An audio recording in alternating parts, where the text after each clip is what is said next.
Bueno, ante todo, muy buenas noches. El día de hoy vamos a tratar básicamente la aplicación práctica de tres tipos de regímenes especiales del impuesto general a las ventas, que más que regímenes especiales, en estricto son sistemas administrativos que ha creado la Administración Tributaria a fin de poder efectuar un mayor control, tanto a nivel administrativo, de la recaudación que pueda darse en principio del impuesto general a las ventas. En un inicio esto nació con la finalidad, como les señalaba, de ser un mecanismo de mayor control sobre este impuesto. No obstante, cuando sale la creación del sistema de detracciones, del cual vamos a hablar un poco más adelante, se va a poder visualizar que estos sistemas administrativos no tienen como finalidad única y exclusivamente mejorar la recaudación en el impuesto general a las ventas, porque también la finalidad de la recaudación que puede realizarse también puede ser aplicada contra otro tipo de impuestos, como por ejemplo el impuesto a la renta. Dentro de estos tres regímenes especiales podemos señalar a tres específicos. Uno es el régimen de retenciones de IGB, el otro es el sistema de percepciones de IGB, y finalmente el tercer caso es el sistema de detracciones, que es el que, digamos, al cual estamos sujetos y tenemos mayor exposición en el día a día. Y ya van a ver por qué.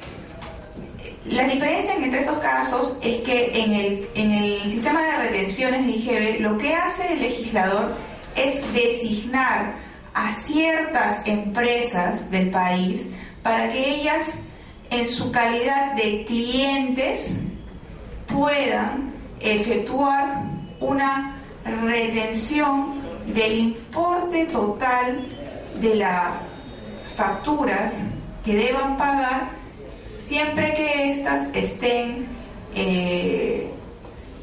realizadas por un importe superiores a 700 soles. En ese sentido, como les dice la Filimina, ese es un régimen por el cual los sujetos designados por SUNAT como agente de retención en su calidad de clientes deberán retener parte del IGB que les ha sido trasladado por alguno de sus proveedores, para posteriormente entregarlo al fisco según las fechas de vencimiento de las obligaciones tributarias que les corresponda de carácter mensual. ¿Qué quiere decir esto?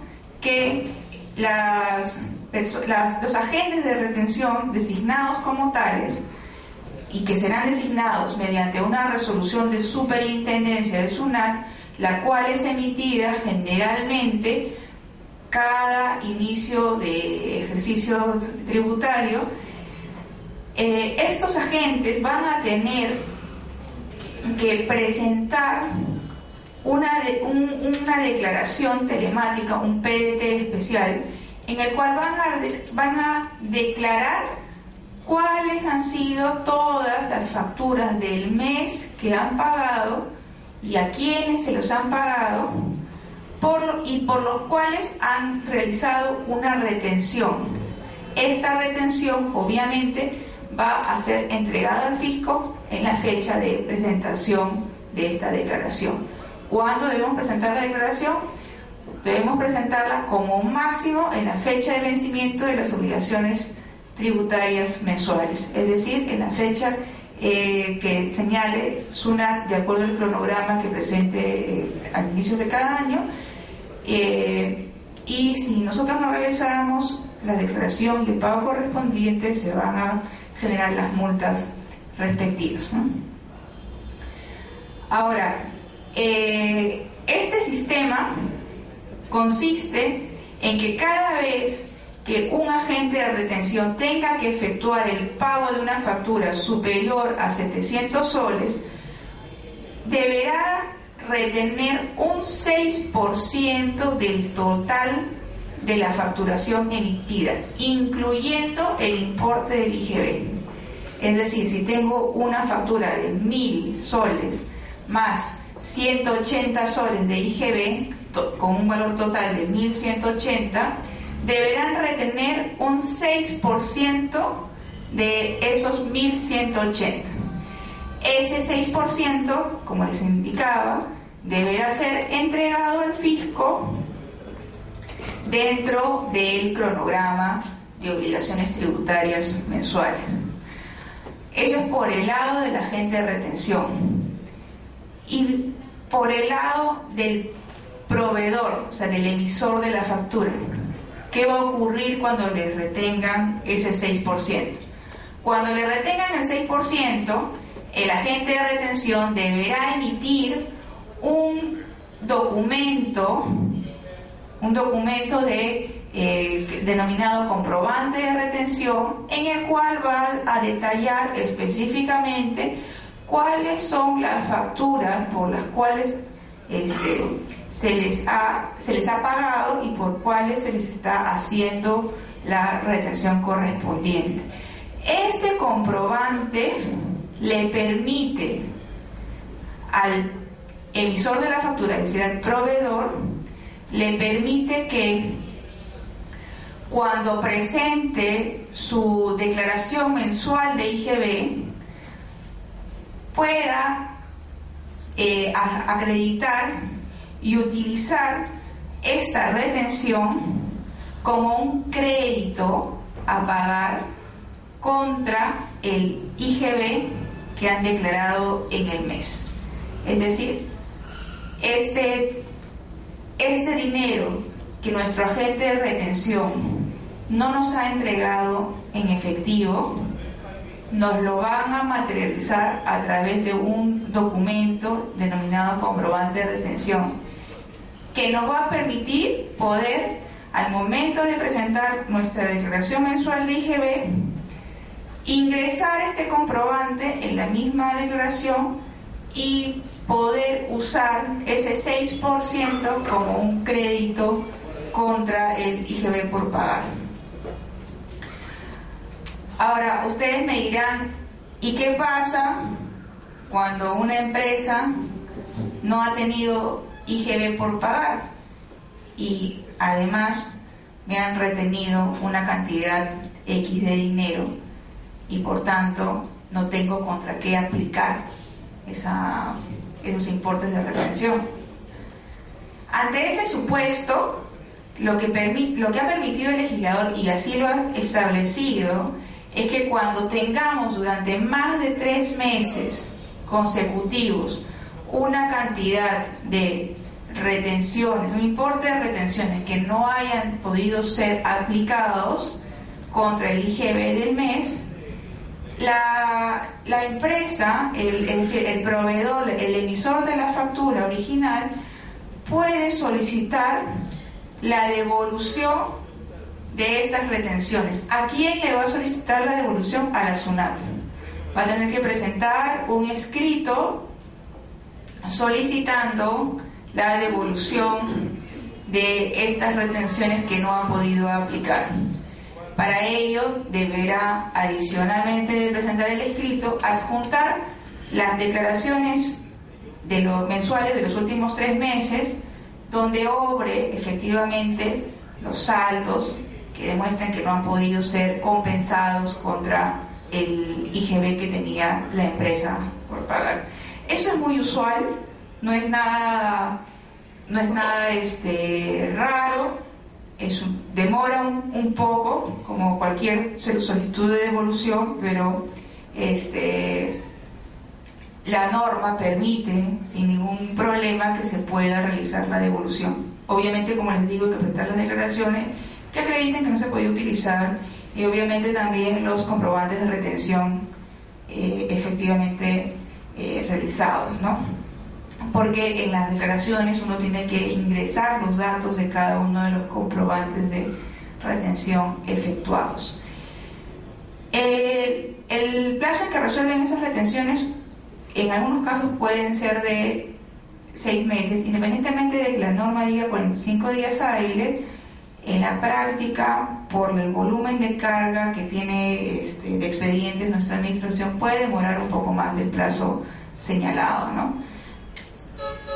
El por qué se le da esta facultad de poder solicitar las devoluciones de la retención de IGB es simplemente por un tema de que el legislador sabe, ¿no? y prevé las situaciones de que pueden existir empresas cuyo crédito fiscal del mes, o sea, por las compras que hayan efectuado en el mes, sean suficientes para efectos de realizar, ¿no? Las compensaciones, ¿no? del IGB que tengan por pagar, ¿no? Entonces, para algunas empresas dice, bueno, tengo demasiadas compras en el mes, y como tengo tantas compras, que además me retengan, ¿no? y me está creando pues un problema financiero, un problema de caja, ¿no? No tienen liquidez con qué pagar porque ya el cliente no le va a dar un 6% del valor total de factura.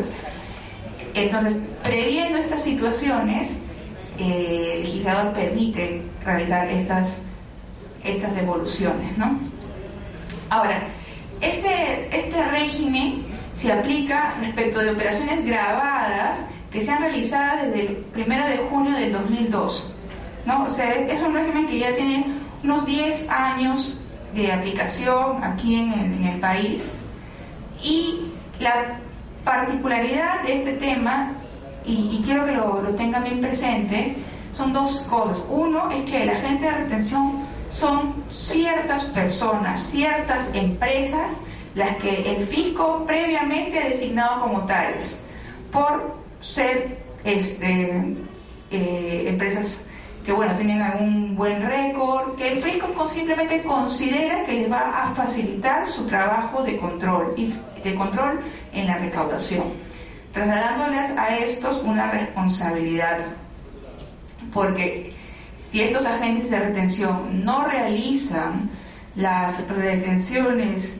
que por mandato le están obligando a realizar, ellos pueden incurrir en, primero, que se convierten en responsables solidarios del pago del impuesto que pueda no realizar la empresa emisora del comprobante, y segundo, por no realizar la retención hay una multa que equivale, que es el equivalente al 50% del importe no retenido, ¿no? Entonces, esas cifras pueden ser bastante altas, ¿no? ¿Qué quiere decir? Que si el emisor de la factura no cumple con pagar su IGB, posiblemente el agente de retenedor le puedan tocar la puerta, cobrarle el impuesto y además ponerle la multa, ¿no? Entonces es un tema bastante no digamos delicado, pero sí que de bastante responsabilidad para los agentes retenedores. Entonces, primero es que este régimen tiene que fijarse en que se fija en la empresa, en que son ciertas empresas en su calidad de clientes quienes son designados como agentes de retención, y no importa el tipo de operación que vaya a pagar, el tipo de concepto de factura por el cual vaya a pagar. En todos los casos deberá realizar retenciones.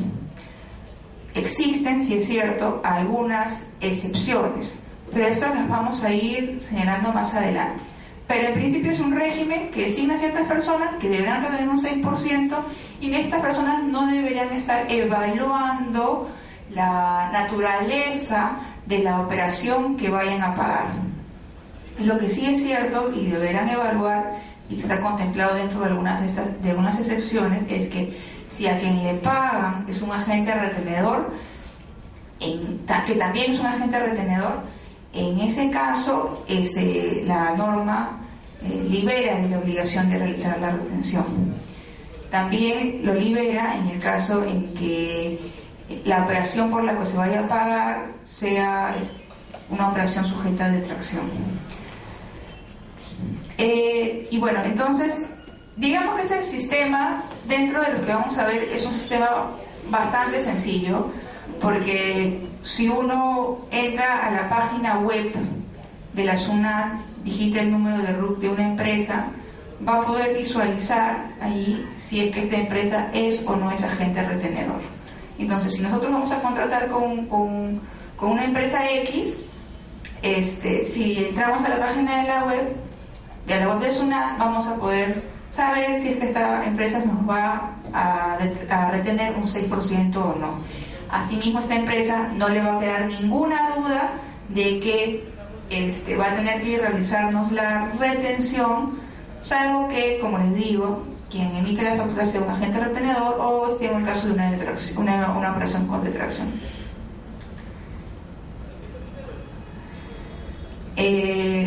Como les comentaba, la tasa de retención es el 6% del importe total de la operación grabada. Esto sí es importante remarcar. La norma habla que tenemos que hacer un 6% del importe total de la operación. En principio, una operación, por ejemplo, una operación de venta de 20 mesas, por así decirlo, que tengan un valor de unos 5.000 soles, usualmente se emite un solo comprobante. Pero pueden haber los casos en que una misma operación, esta misma venta, puede ser partida en varias facturas, todas ellas menores a un importe de 700 soles. Por ejemplo, si hemos quedado que la venta de esta 20 sillas por 20 meses va a costar 5.000 soles, y hemos decidido que se van a facturar 10 facturas por este concepto, cada uno de ellos por el pago de una cuota. En esos casos, la posición que viene sosteniendo la administración tributaria, si bien es cierto no está así de expreso, es que, dado que el contrato, ¿no?, el pacto que ha habido con el proveedor por esa operación en total suma más de 700 soles, no importa necesariamente el valor consignado en cada factura. Lo que importa es el importe total de la operación, ¿no?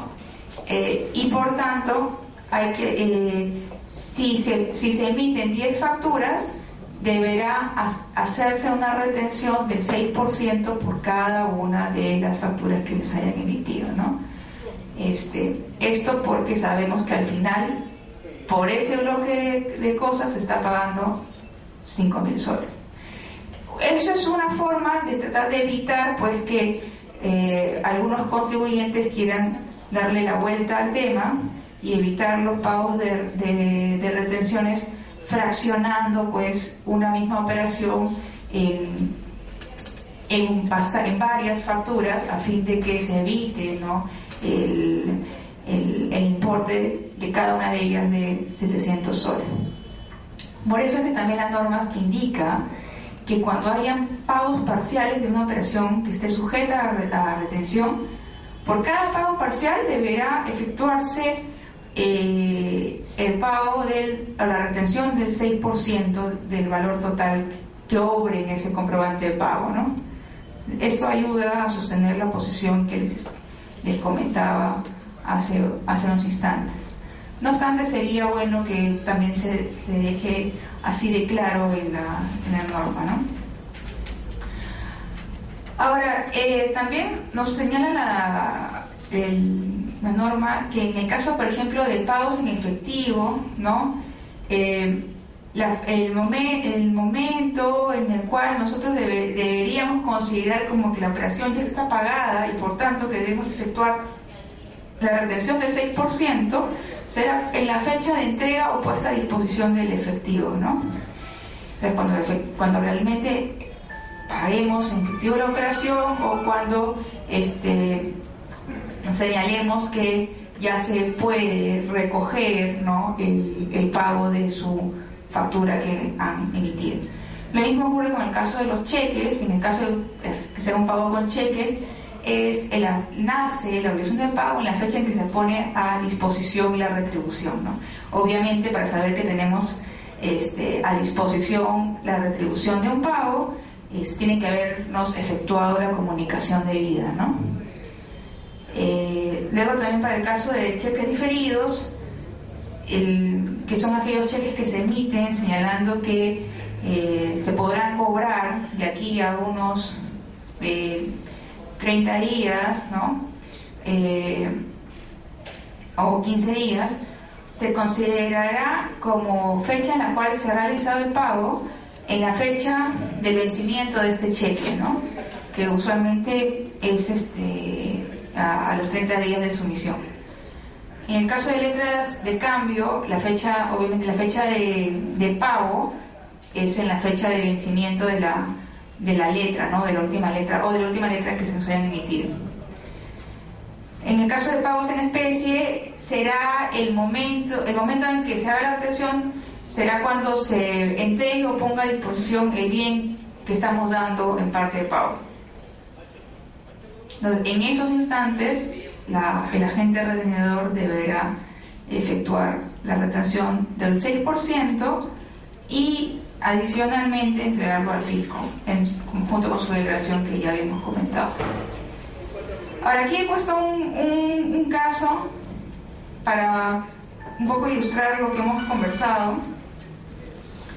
En este caso tenemos pues a una empresa A que actúa como proveedora y que el día 13 de junio, imaginemos que es del 2012, emite su cliente, la empresa B, quien es designado como agente de retención, la factura por un precio de venta de 6.000 soles. Luego, el 20 de junio, se canjea la factura por una letra de cambio cuya fecha de vencimiento es el 15 de julio. Y la letra es emitida deduciendo el monto de la retención. Es decir, en la letra, lo que nosotros vamos a poder cobrar es el 94% del valor total de la factura.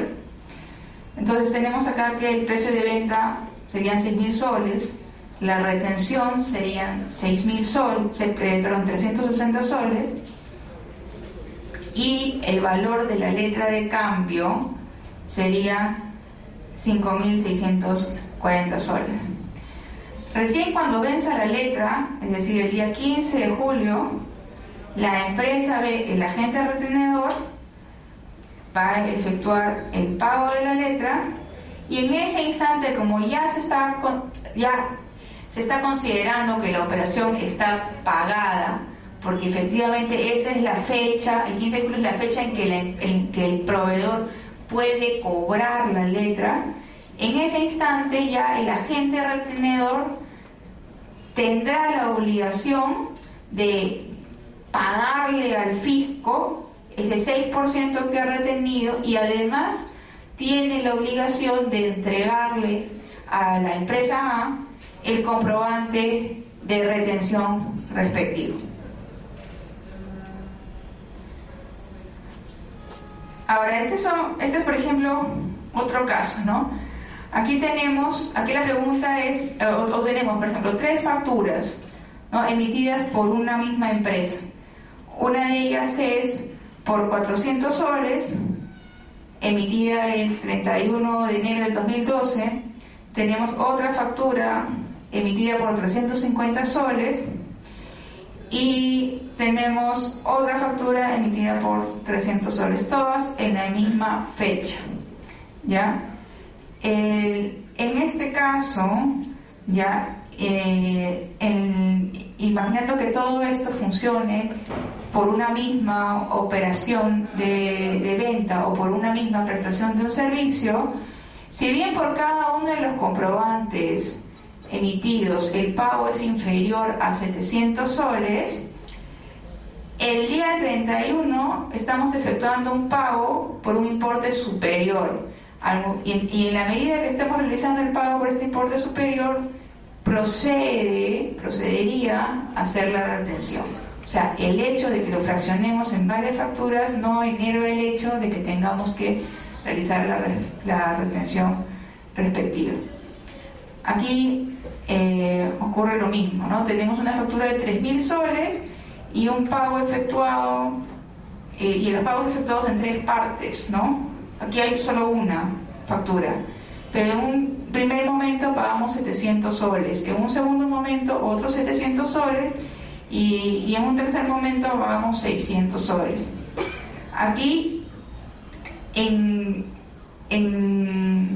cada fecha de los pagos, nace la obligación de efectuar la retención porque el importe total de la operación es superior a 3.000 soles. En este caso tenemos una sola factura partida en 3 pagos.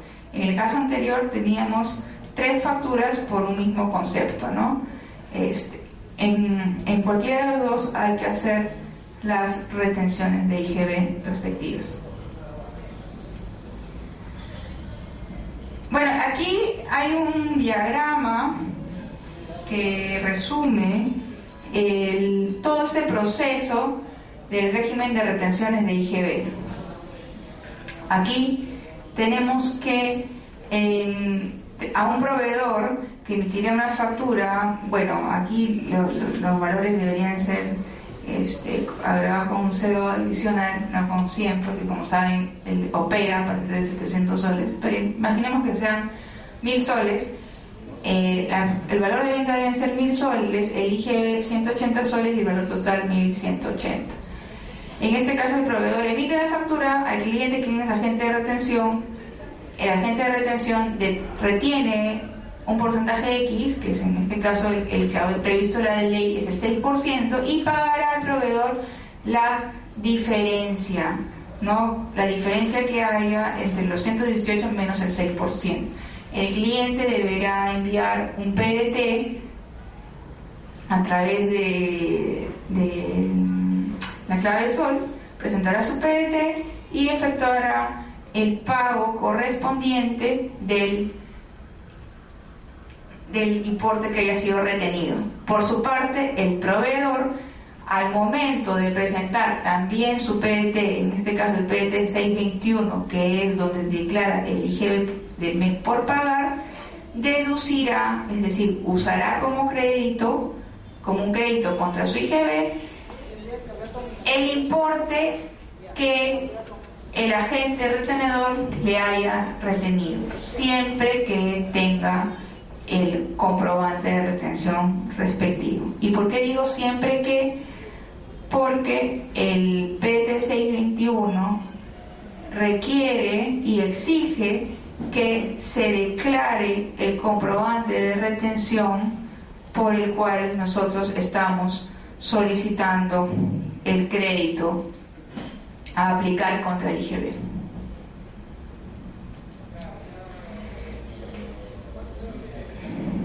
Este es el caso anterior que hemos visto.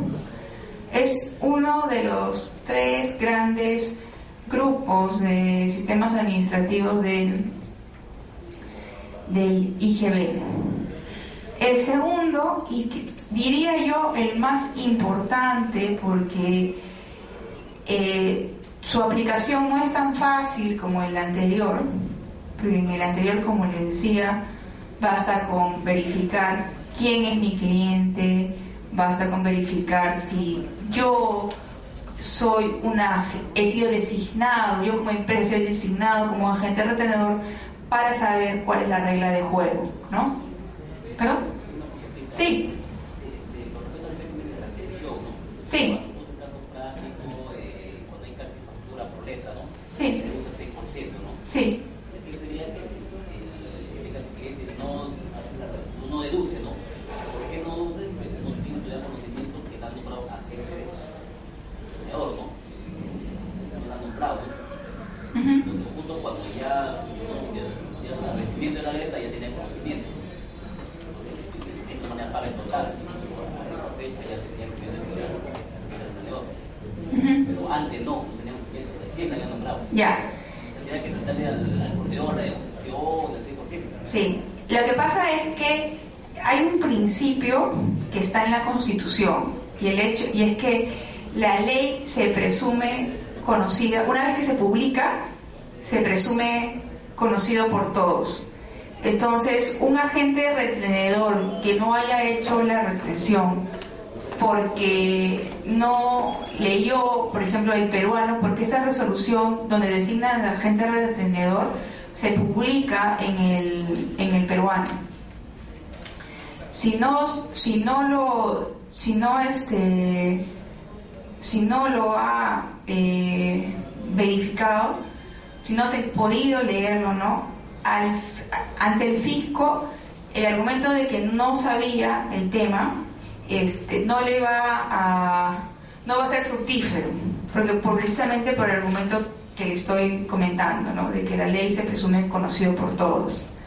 En el caso que no hubiese habido la publicación en el peruano, y si no hubiese habido la publicación, y si en ese caso SUNAT hubiera tenido que haber notificado al domicilio fiscal la calidad y el nombramiento de agente retenedor, y no se hubiese cumplido con ello, en ese caso sí sería posible exceptuar, ¿no?, la obligación de haber efectuado la retención, precisamente porque todavía no me han notificado mi calidad de tal. Pero imaginemos que efectivamente sí se publicó en el peruano, como es lo usual, y hemos tomado conocimiento tarde. Si hemos tomado conocimiento tarde del tema y ya hemos efectuado el pago y no ha vencido el mes para presentar el pago de la declaración del agente retenedor, lo que puede realizarse ahí es, ya como usted señala, un tema comercial. Conversar con el cliente, con el proveedor, a efectos de que pueda efectuar la devolución del 6% pagado, entre comillas, pagado en exceso, ¿no?, para que el agente retenedor pueda efectivamente cumplir con la declaración y el pago del mismo, a efectos de evitarse, de que el agente retenedor se evite una posible sanción, una posible multa por no haber efectuado la retención y el pago en el plazo, ¿no? Lo que sé que, digamos, la letra está emitida, ¿no? Si ha sido la respuesta en un fecha de octubre, ¿no? Notifica el 25 de octubre, ¿no? Perdón, de noviembre, ¿no? Pero la letra está emitida ya. O sea, tiene conocimiento, pero la letra está emitida, estaba en el banco ya.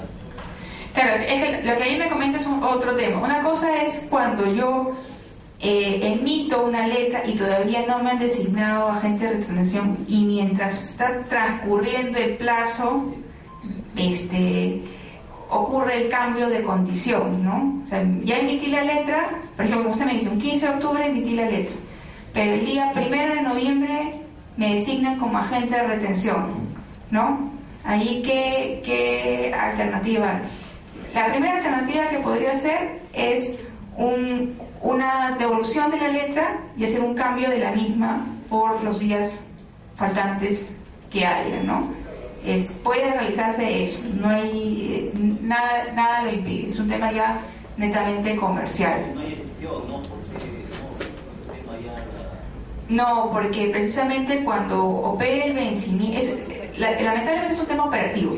En ese caso es un tema operativo, porque cuando opere el vencimiento de la letra, ya la empresa está en la obligación de realizar la retención, ¿no? Entonces, en ese caso, lo recomendable sería conversar con el proveedor a fin de hacer un canje de la letra, ¿no? Cambiarle la letra por otra y obviamente emitida por el plazo faltante, ¿no?, para que se cumpla con el vencimiento de la primera, porque eso en buena cuenta puede, a quien causaría el perjuicio más que nada es al agente retenedor, ¿no?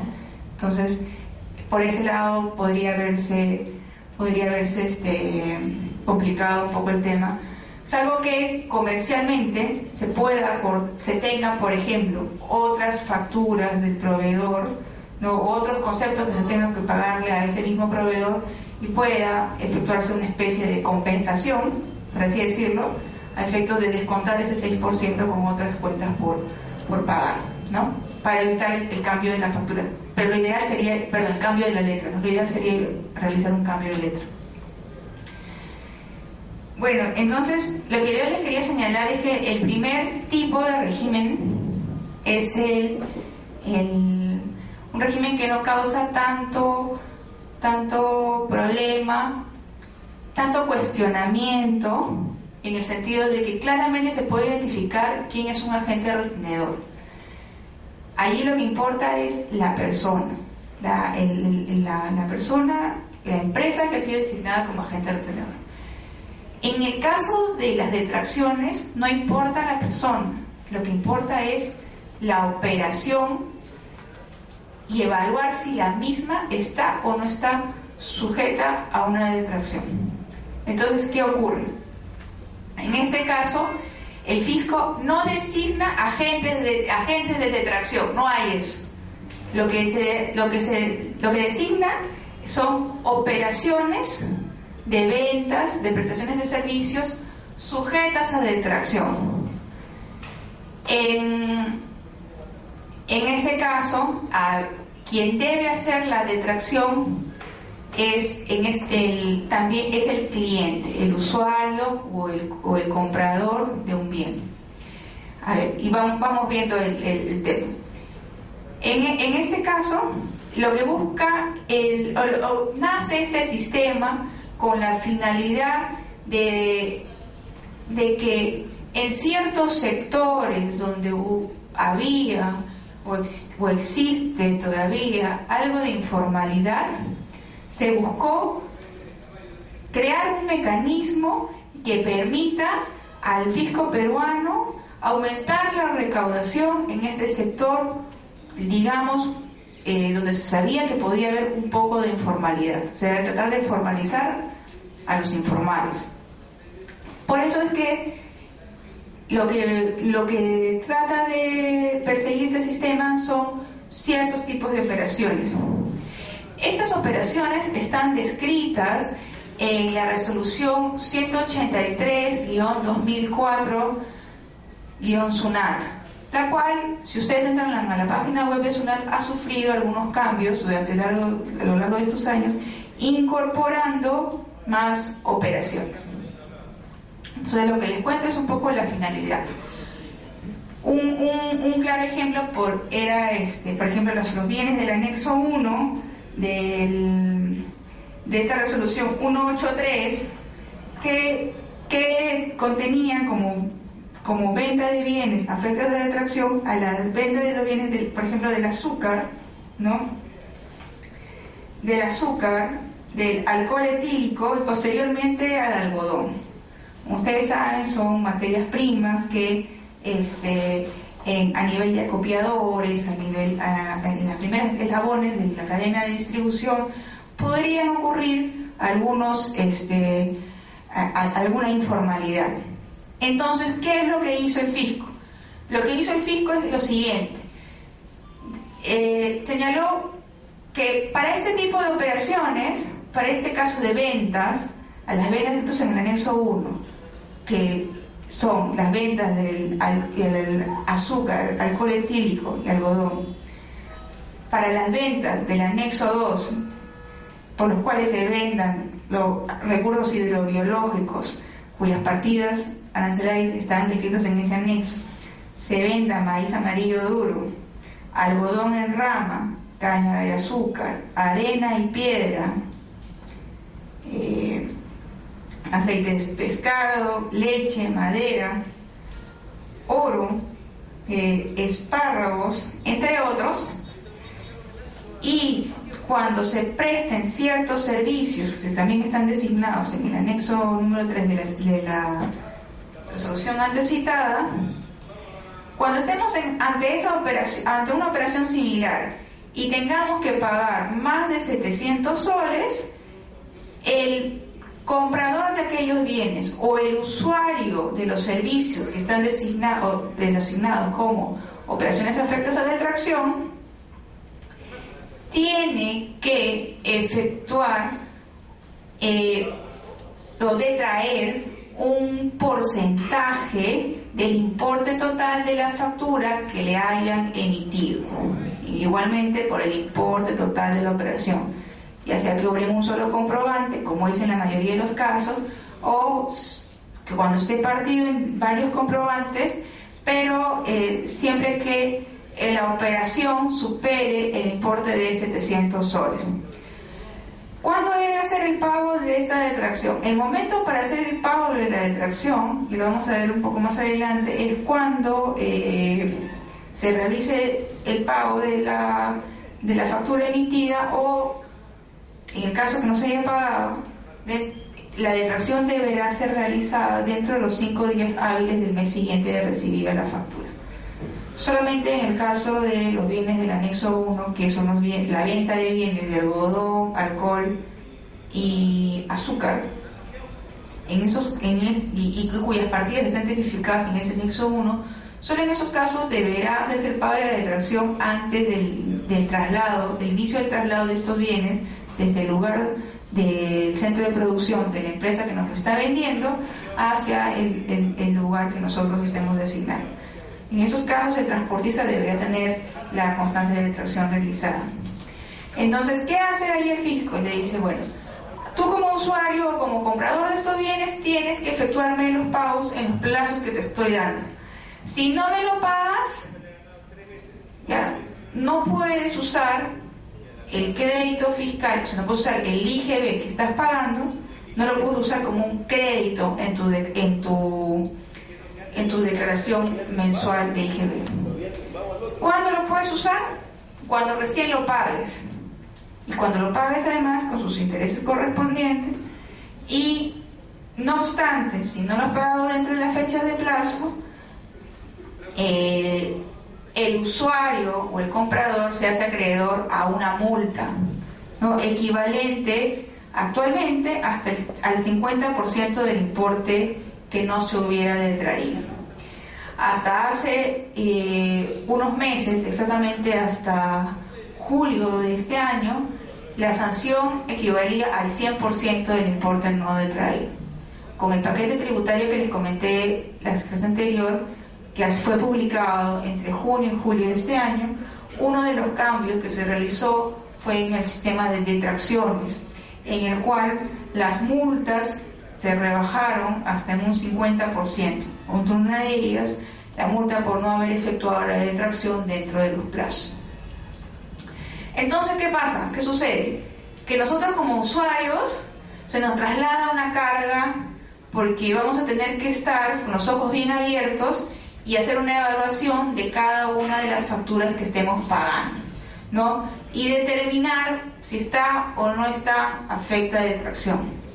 En el caso de venta de bienes, digamos que podría ser un poquito más fácil porque te dicen específicamente en el anexo 1 y en el anexo 2 cuáles son los tipos de bienes que estarían sujetos a detracción.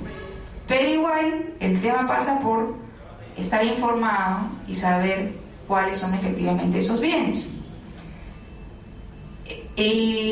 No obstante, el tema se complica con los servicios descritos en el anexo 3, porque en el caso de los servicios tenemos a un gran grupo denominado servicio empresarial, y dentro del grupo de servicios empresariales te dicen: están sujetos a detracción con tasa del 12% los servicios de publicidad descritos en tal SIU. ¿Qué es la SIU? Es una clasificación internacional que hace las Naciones Unidas y que lo cuelga en su página web sobre todos los tipos de actividades económicas que puedan realizarse.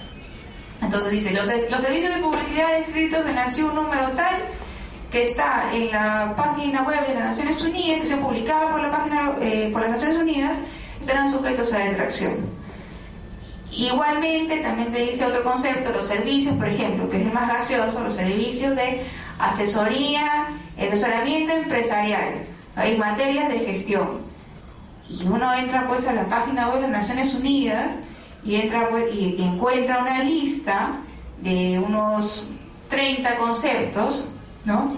Pero lo que ocurre es que la realidad es mucho más rica que esos 30 conceptos que tenemos ahí descritos en esa lista, porque eso es una lista, no digamos cerrada, es una enunciativa nada más.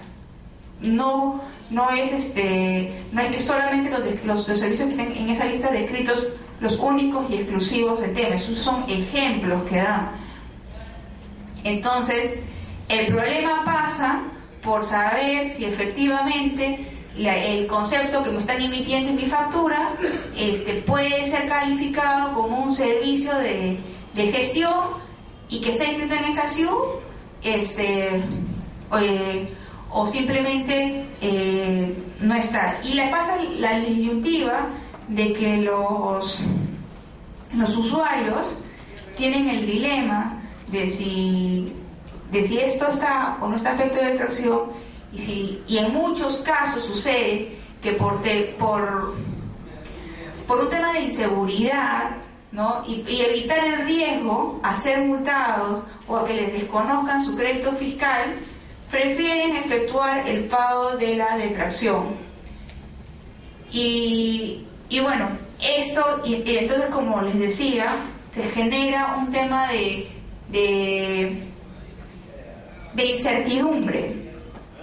Prueba de ello es que la Administración Tributaria continuamente emite informes respondiendo consultas del sector privado, donde le preguntan, ¿no?, ¿este servicio está o no está sujeto de detracción?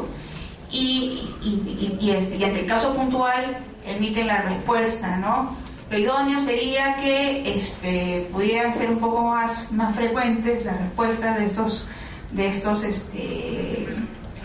temas, pero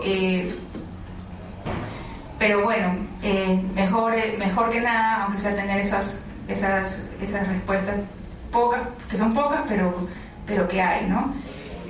Un caso, por ejemplo, hasta antes de que los servicios de construcción estuvieran afectos al régimen de detracciones, que eso ocurrió recién en el año 2010, uno de los servicios que estaba sujeto de detracción y que siempre ha estado sujeto desde que se creó este régimen es el del alquiler de bienes muebles.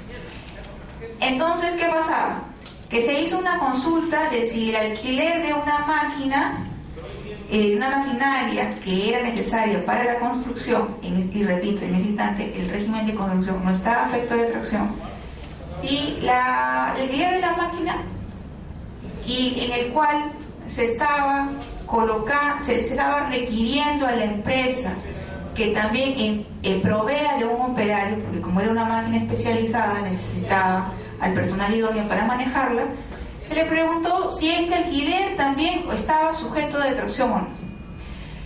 Y en ese instante lo que respondió la SUNAT fue que, bueno, el alquiler que en principio el alquiler de bienes muebles, entiéndase también como bien mueble a los vehículos, ¿no? Vehículos, transportes de carga, son bienes muebles, en principio están sujetos a detracción.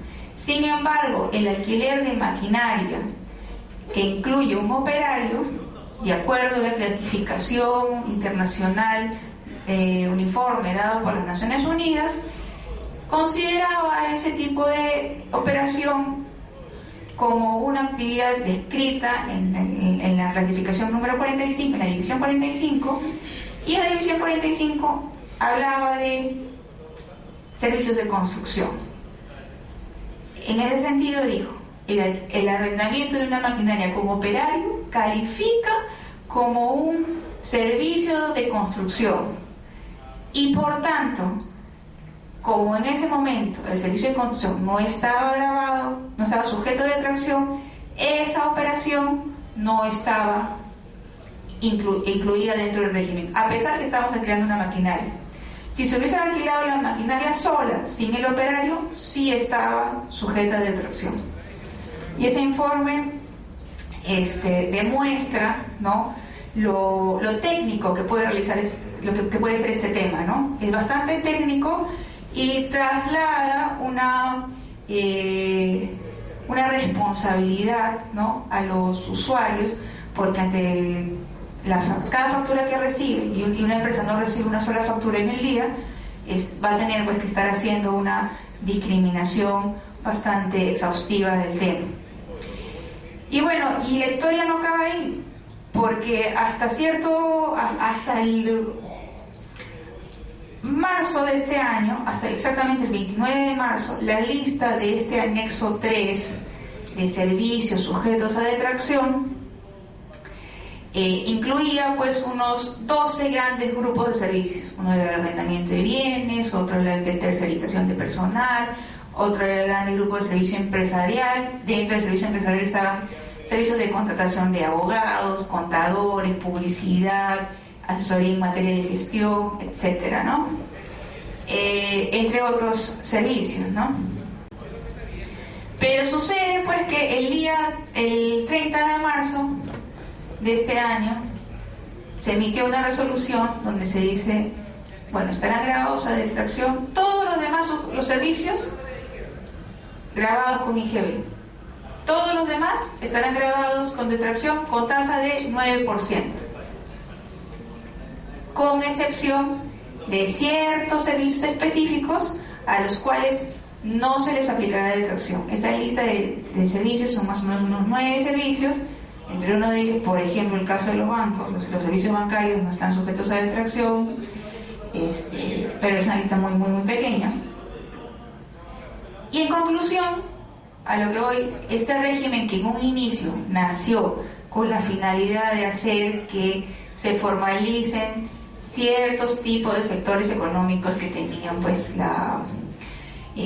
sabía que había un poco de informalidad y que se quería incentivar la formalización de este sistema, al final, con la inclusión de casi todos los servicios que se puedan dar en el país, dado con IGB, al momento de incluir a casi todos los servicios dentro de este régimen de detracciones, podríamos preguntarnos, ¿no?, si la finalidad que dio origen a la creación de este sistema realmente se cumplió o no, ¿no? Porque lo que parecía la excepción luego se ha vuelto pues la norma. Y el tema, digamos que se ha complicado porque podemos tener servicios grabados con tasa 12%, servicios en los cuales todavía no se sabe si hay que detraer o no, porque no sabemos si es un servicio empresarial, si es una actividad de publicidad, si es una actividad de gestión que esté dentro del grupo de servicios empresariales sujetos con tasa de 12%, ¿no? O si debemos meterlo en el otro grupo que dice todos los demás servicios grabados con 9%. Entonces al final se vuelve pues un tema un poquito complejo porque tenemos tasas de 12, de 9, de 0, ¿no? Y recae en nosotros, los usuarios, la obligación de poder discriminar y determinar en cuál de todos ellos tenemos que pagar. Por eso es lo que les decía, que a diferencia del mecanismo de retenciones, en el cual, si nosotros recibimos una factura, sabemos si somos agentes retenedores o no. En la misma factura y por el RUT podemos saber si esa otra empresa es agente retenedor o no. Y por tanto, podemos determinar si es que vamos o no a pagar un 6% por retención. Pero en el caso de las detracciones no, porque el ámbito de aplicación, el espectro es mucho más grande. Aquí estamos hablando de operaciones, en el otro caso estamos hablando de personas y entidades designadas como agentes de retención. Sí. Es más complejo también el régimen de detracciones por uno que son diferentes tasas, ¿no? Claro, es que la tasa única no habría tantos problemas, ¿no?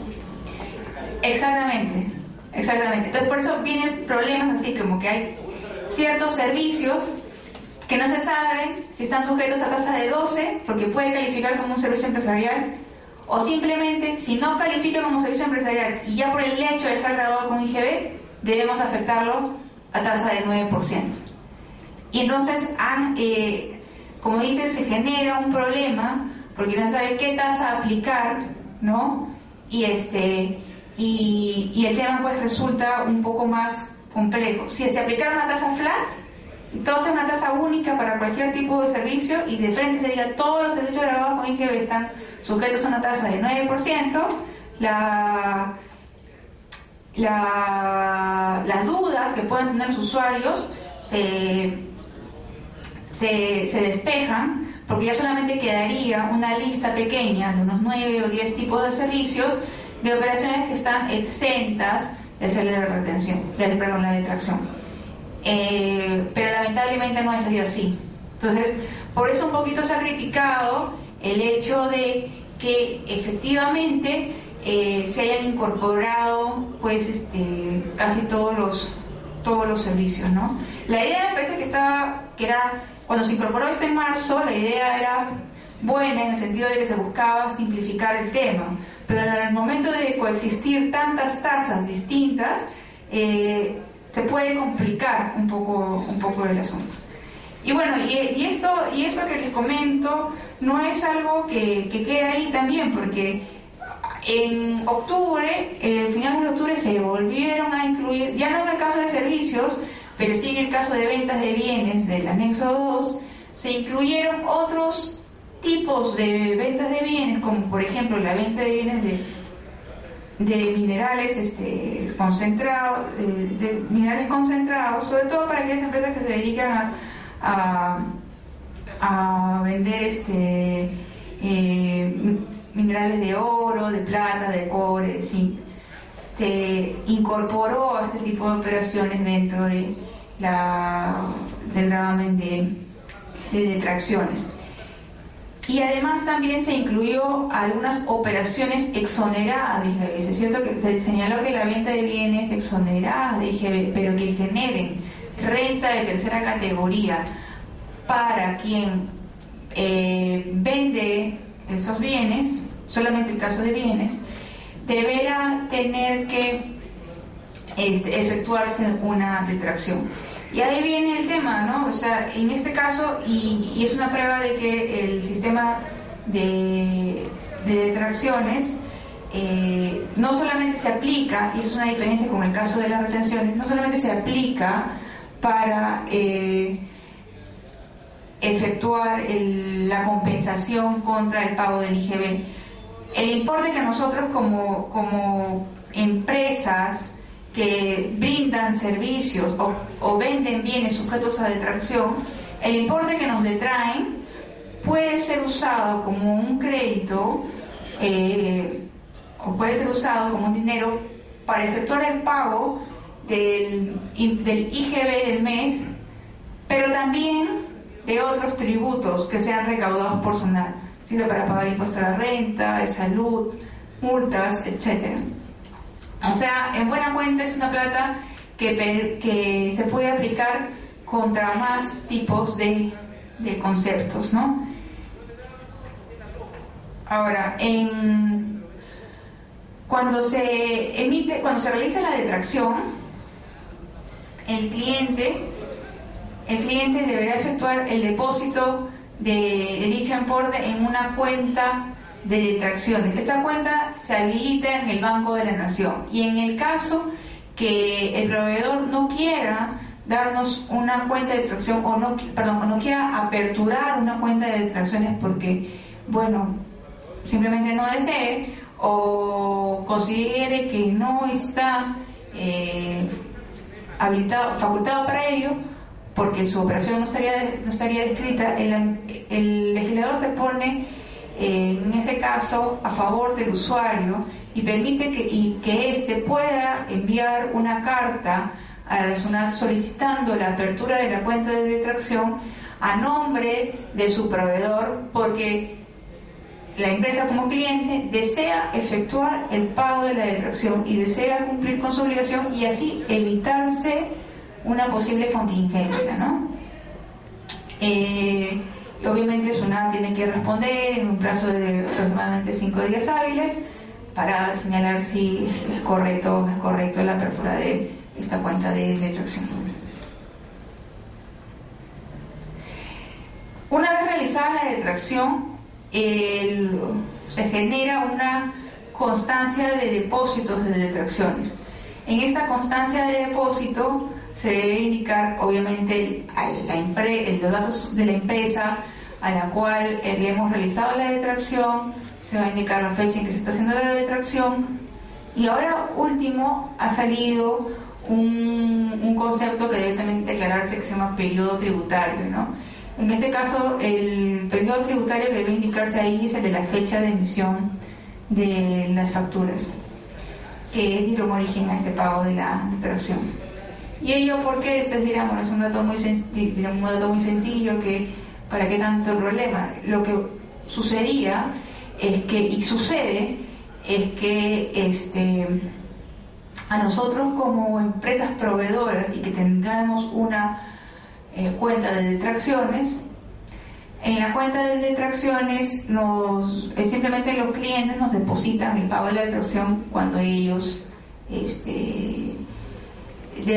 consideren pertinente realizarlo, ¿no? Porque ya dependerá del cliente o del usuario efectuar el pago de la detracción. Pero sucede pues que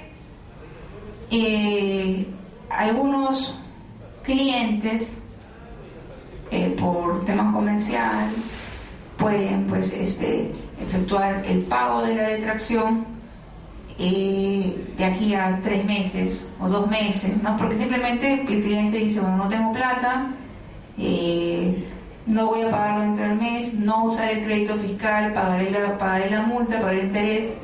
Bueno, ya es responsabilidad del cliente. Pero sucede pues que en nuestra cuenta de detracciones nos pueden llegar pues pagos de facturas emitidas con detracción en el mes, como también pueden llegarnos pagos de facturas emitidas en meses anteriores. Entonces, ¿qué sucedía? ¿O qué sucede también? Que la SUNAT, haciendo una regla de 3, ¿ya? Dice, bueno, a ti te han depositado tal cantidad de dinero en tu cuenta de detracciones. Bueno, este debe ser el 12% de todas tus ventas que has tenido. Pero lo contrastan con tus ventas del mes y resultaba que en el mes habías vendido un importe menor. ¿Qué sucedía eso? Automáticamente se generaba una comunicación y se sigue generando una comunicación que te la envían por clave SOL, indicando que hay una posible inconsistencia entre tus ventas declaradas en un mes y tus depósitos que te han realizado en tus cuentas de detracciones. Y sucedía y sucede que algunas veces no revisamos el correo de la clave SOL y para contestarlo dan solo 3 días hábiles y se nos pasa, y cuando lo revisamos se nos puede pasar el plazo y el dinero que teníamos en nuestra cuenta de detracciones y que nosotros podíamos usarlo para el pago de impuestos o incluso también en algún momento liberarlo y llevarnos ese dinero, se pasa a una cuenta de recaudación de SUNAT. Es decir, entre comillas, nos confiscan ese dinero y se pasa a una cuenta de SUNAT, ¿no? Si tuviéramos alguna deuda pendiente de pago, de ese dinero automáticamente se van a compensar todas las deudas que se tengan. Asimismo, si cuando nos han hecho esta especie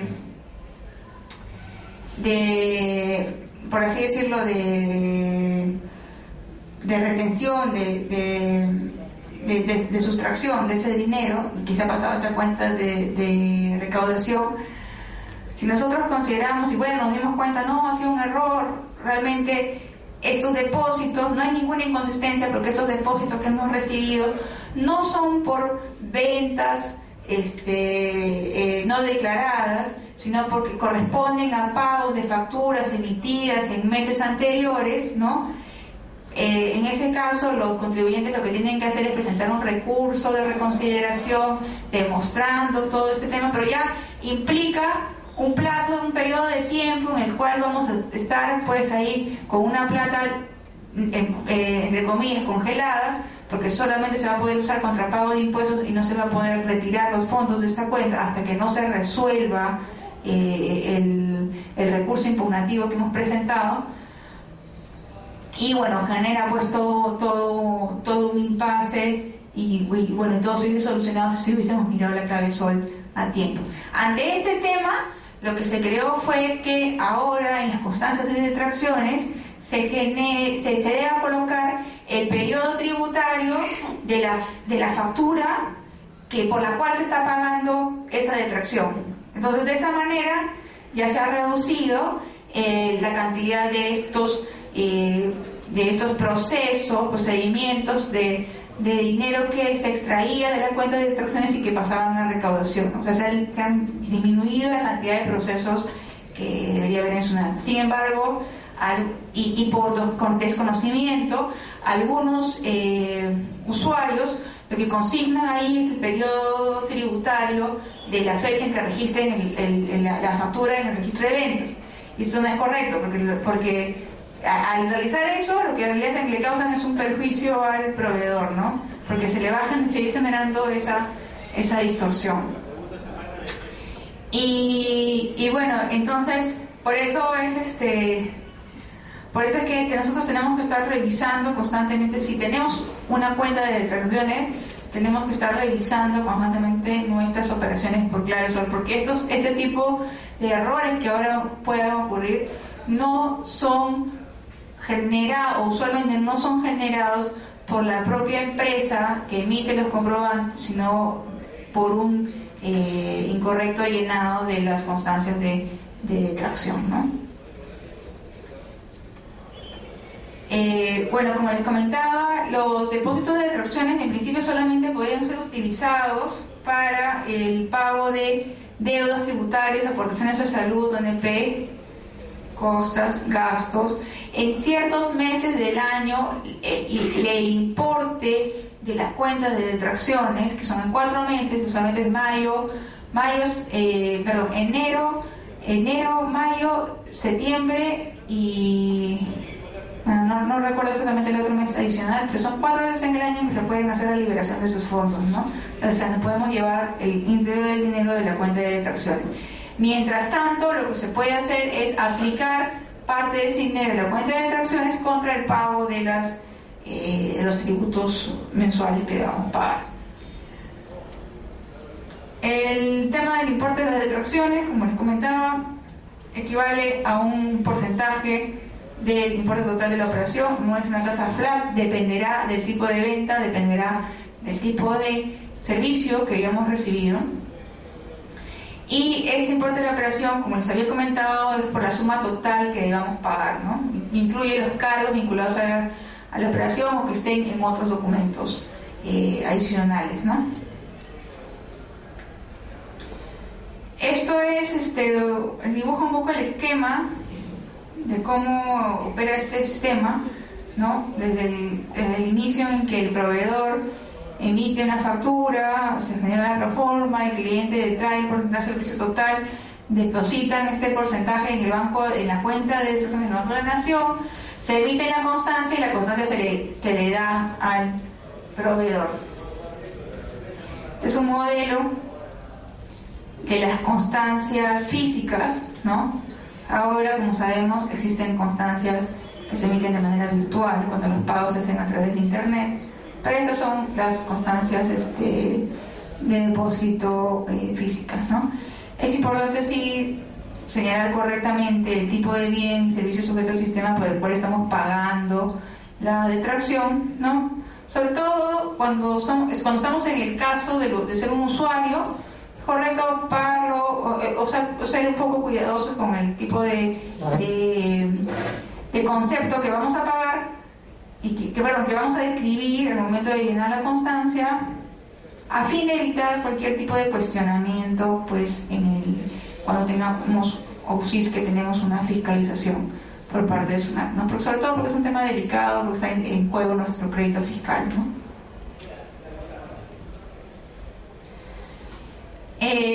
Bueno, en las siguientes filiminas se va a tratar y se va a poner el momento para efectuar la detracción. En el caso de los bienes de anexo 1, como ya les había comentado, es al inicio del traslado, en la fecha de pago total o parcial o dentro del 5º día hábil del mes siguiente aquel que se efectúe la anotación del comprobante de pago en el registro de compras. En el anexo 2 se da en la fecha de pago total o parcial o dentro del 5º día hábil del mes siguiente en que se efectúe la anotación del comprobante de pago en el registro de compras. Lo mismo es para el caso del anexo 3. Aquí es cuando el usuario es el obligado. Pero ojo, un tema adicional. El proveedor, o sea, quien emite la factura, va a estar obligado a efectuar la detracción solo en el caso en el cual reciba el 100% del pago de la factura. Si recibe el proveedor el 100% del pago de la factura, en ese instante se le traslada a él la obligación de efectuar el pago de la detracción. ¿Qué quiere decir eso? Que él deberá autodetraerse el importe correspondiente y depositarlo en su cuenta de detracciones, ¿no?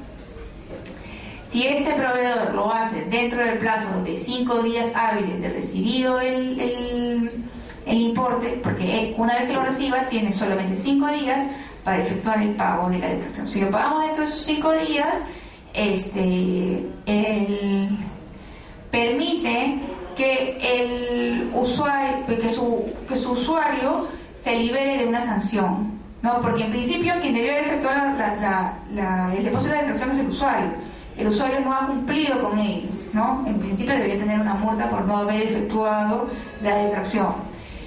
Sin embargo, si el proveedor cumple con efectuar el pago, el proveedor no adquiere ninguna multa y además permite que el usuario se beneficie de ello y se elimine, se le rebaje en un 100% la aplicación de cualquier multa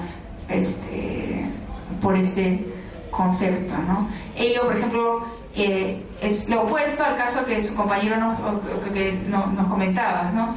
En este caso, si por A o B motivos yo hubiese emitido, por ejemplo, una letra por el 100% del pago de la factura, lo que habría hecho en ese caso es trasladarle la obligación al proveedor de él efectuarse el pago de la detracción. Y si él no lo paga, también va a tener una sanción, ¿no? Por eso en este caso ahí debería hablarse para que lo pague dentro del plazo correspondiente y los dos se liberen de cualquier tipo de sanción. Otro régimen, y que voy a tocarlo muy brevemente porque es bastante más sencillo, es el caso de las percepciones de IGB, ¿no? En el tema de percepciones, también lo que se designan a ciertas, en principio se designan a ciertas empresas para que sean agentes de percepción, y ellas lo que deberán hacer es cobrar un importe adicional sobre el importe, sobre el valor o la suma que esté requiriendo como parte de pago, y solamente afecta a ciertos bienes. Esto, por ejemplo, lo podemos ver en el caso de las bebidas de agua, entre otras operaciones, por ejemplo, las operaciones derivadas del petróleo. En estos casos, las empresas que fungen como agentes de percepción, cuando emiten facturas, lo que van a emitir en la misma factura es el comprobante, por ejemplo, para el caso de la venta del agua gasificada, van a emitir el comprobante respectivo, la factura, y abajo van a poner comprobante de percepción. En la misma factura lo habilita, ¿no? Y quiere decir que si nosotros teníamos que pagar una cantidad de 1.180 soles, vamos a tener que pagar un adicional, que usualmente es un 2%, sobre ese precio, pero este adicional que nosotros vamos a pagar, luego vamos a poder usarlo como un crédito contra el pago del IGB.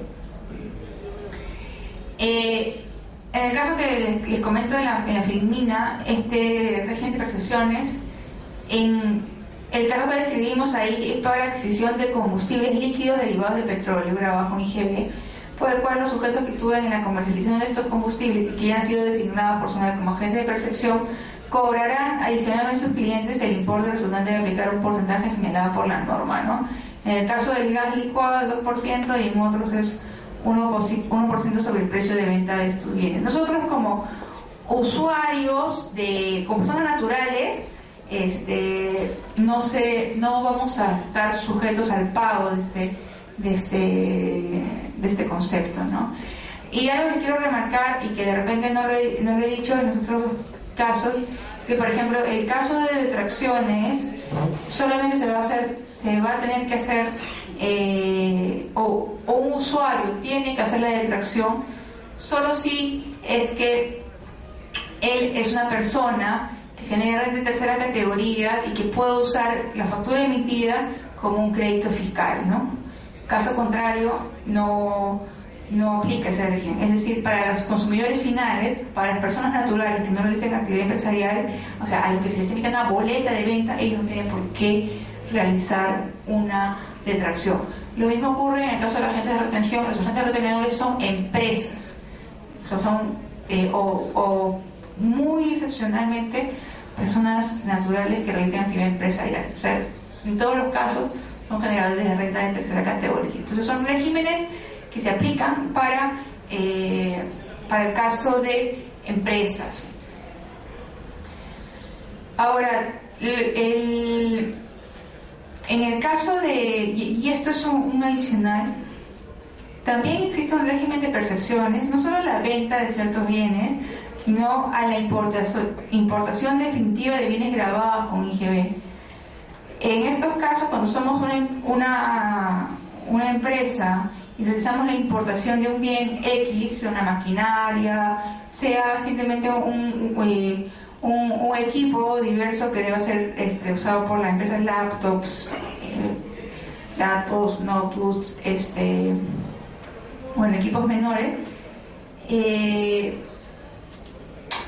además de pagar el IGB por la importación, además de pagar el arancel correspondiente, debemos pagar un porcentaje de percepciones que oscila entre el 10% y el 3.5% del valor total de aduanas, ¿no? Este pago de percepción, al igual que en el caso de retenciones, lo podemos usar solo como un crédito contra el IGB. Y si pasamos 3 meses nosotros no podemos compensar este importe de percepción que hemos pagado por importaciones, o también en las percepciones que hemos pagado por la adquisición de bienes que el legislador ha designado como sujetos al régimen de percepción, podemos pedir una devolución del saldo que no haya sido aplicado durante el plazo de 3 meses.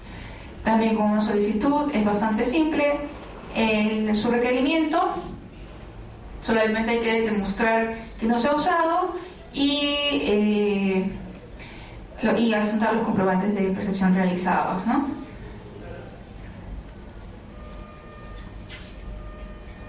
Acá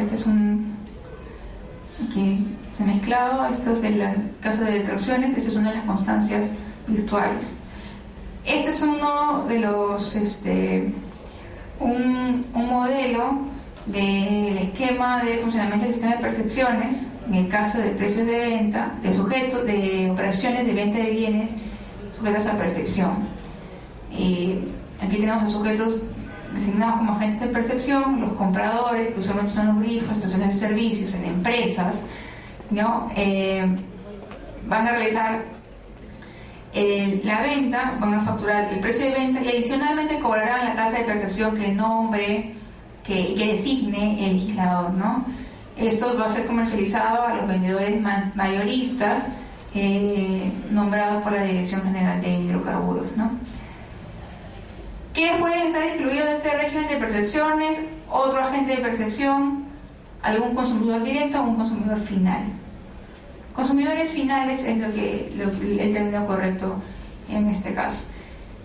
Estos serán los tipos de venta no sujetos a tasas de percepción.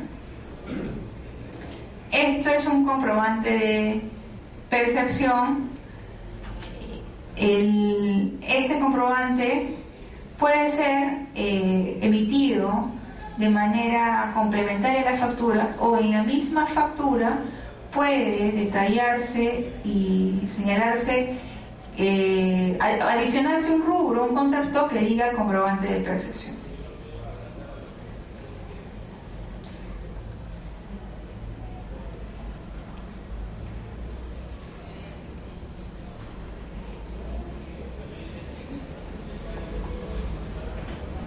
Ahora, los 3 sistemas que hemos visto hace un rato son los sistemas administrativos del IGB.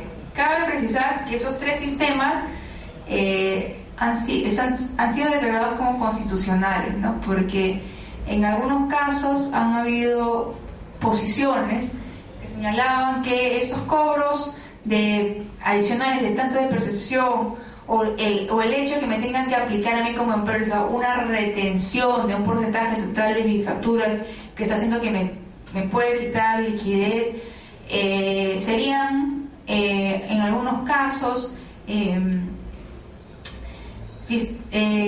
sistemas que podrían ser confiscatorios, que intentarían contra los derechos constitucionales, violentando, por ejemplo, el derecho de propiedad, pero ya el Tribunal Constitucional ha emitido sentencias señalando que estos regímenes son regímenes administrativos que ha implementado la administración tributaria, ¿no?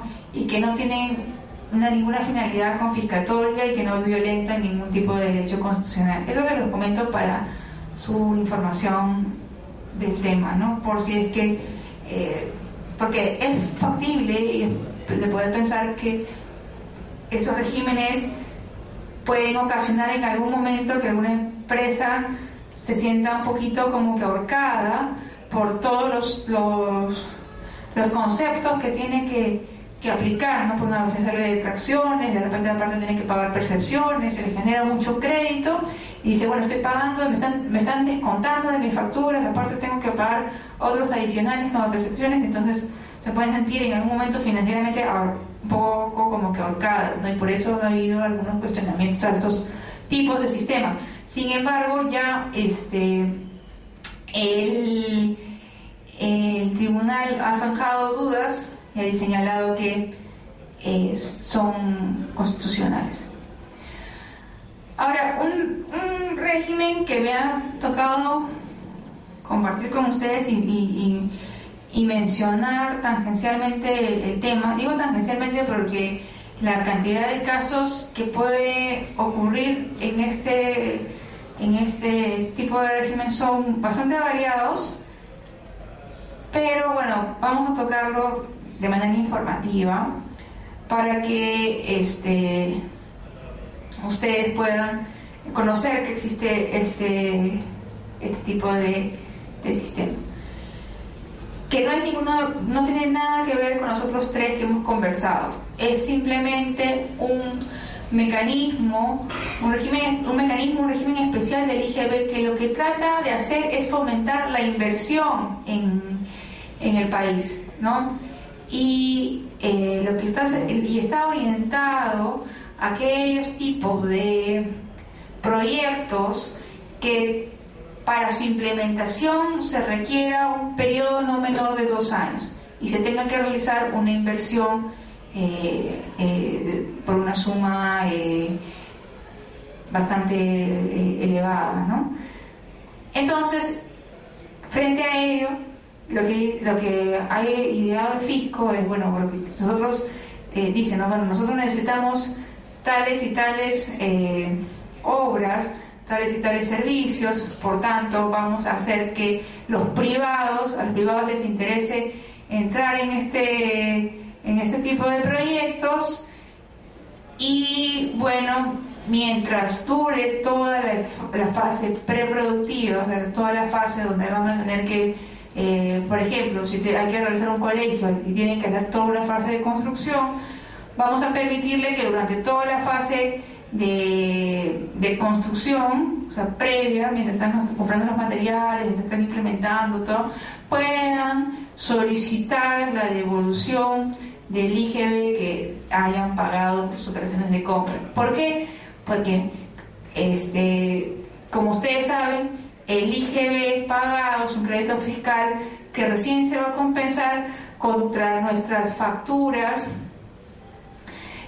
por los ingresos que tengamos grabados con IGB. Entonces, si vamos a tener que esperar 2 años para recién facturar, pues lógicamente muchas empresas podrían verse desincentivadas, ¿no? De decir, bueno, no voy a sacar dinero de mi bolsillo para meterme en este proyecto cuando recién voy a poder ver un sol de recupero de acá a 2 años, ¿no? Entonces, frente a eso, lo que crea el legislador es ese sistema de recuperación anticipada del IGB, que permite solicitar la devolución del IGB trasladado en operaciones de importaciones, de adquisiciones locales de bienes y de servicios destinados a la ejecución de un proyecto en particular durante el tiempo en que la empresa beneficiaria de dicho régimen se encuentre en la etapa preproductiva. Para ello, ¿qué hay que hacer?